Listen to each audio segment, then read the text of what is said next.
अस्सलाम वालेकुम। आज हम पढ़ेंगे जमाय शशम की उर्दू। इसका सबक नंबर 11 अनवान अगर मैं ना हूँ तो। इसके मकासद इस सबक को पढ़ने के बाद तलबा तालिबात इस काबिल हो जाएंगे कि वो बिजली की जात के बारे में जान सकें, किसी मौजू पर 3 पैराग्राफ पर मुश्तमिल एक मुख्तसर मज़मून लिख सकें, अपनी मालूमात को बयान कर सकें, दरख्वास्त लिख सकें, सबक पढ़कर मालूमात के जवाब लिख सकें। इसके हैं अहम अल्फाज: मुती, दरहम, मंसूब, मामून, इस्तिलाहें, बहरावर, मुज़ाहमत कून। पढ़ने से पहले अपने दिल का जायज़ा लें। बताएं कि हम रोज़मर्रा ज़िंदगी में मुख्तलिफ़ मकासद के लिए किस तवानाई का इस्तेमाल सबसे ज़्यादा करते हैं। आप बिजली का इस्तेमाल किन किन मकासद के लिए करते हैं। अब हम इसकी करेंगे पढ़ाई।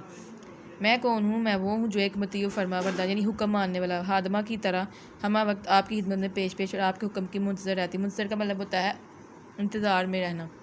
मैं ना हूँ तो दुनिया अंधेरे में डूब जाए, सारा निज़ाम ज़िंदगी दरहम भरम का मतलब होता है उल्ट पुल्ट होकर रह जाए। मौसम गर्मा में लोग गर्मी से बेहाल हो जाए, हर वक्त सर्दियों के आने के तमन्नाई हूँ।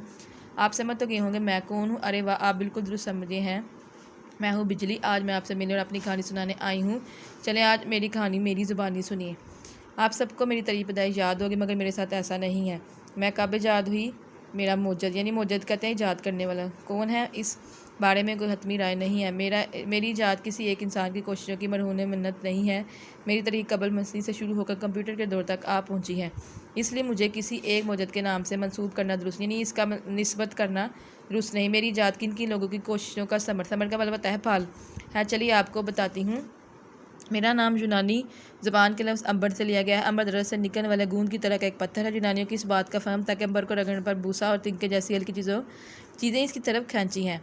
600 कबल मसीह में थॉलस ने मेरे लिए अंबर की सलाह का इस्तेमाल किया। तालवी साइंसदान कार्डानो ने 1550 मुझ पर और मेरे साथ मकनातीसी क़ुव्वत काबिल ज़िक्र काम किया। आपको एक दिलचस्प बात बताऊँ, विलियम गिलबर्ट को जदीद बिजली का बानी समझा जाता है, क्योंकि इसने पहली बार मेरे लिए अंबर की बजाय बिजली का लफ्ज़ इस्तेमाल किया। आइए मज़ीद जाने।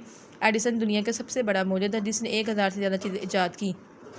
अब मैं आपको एक हैरानकुन बात बताती हूँ। मैं अपने फिल्मों, ड्रामों और कहानियों की किताबों में हीरो के बारे में सुना और पढ़ा तो 201 शख्स ऐसा भी है जिसने 18वीं सदी में मेरी दरियाफ्त के बेपनाह तजर्बात किए।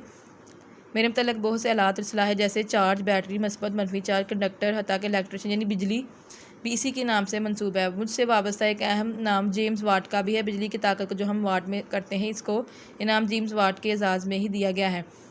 मेरी ज़िंदगी में एक नाम ऐसा भी है जिसका अगर मैं तज़किरा करूँ तो नाइंसाफ़ी होगी। तो अहम नाम है थॉमस बैक। इसने 2 तारों को आपस में मिलाने के बाद इस जोड़ को गर्म किया, जहाँ दोनों तारे आपस में मरबूत का मतलब होता है वाबस्ता थी। इस जोड़ के नतीजे में इनमें करंट पैदा हुआ, जिसे थर्मो इलेक्ट्रिसिटी का नाम दिया गया।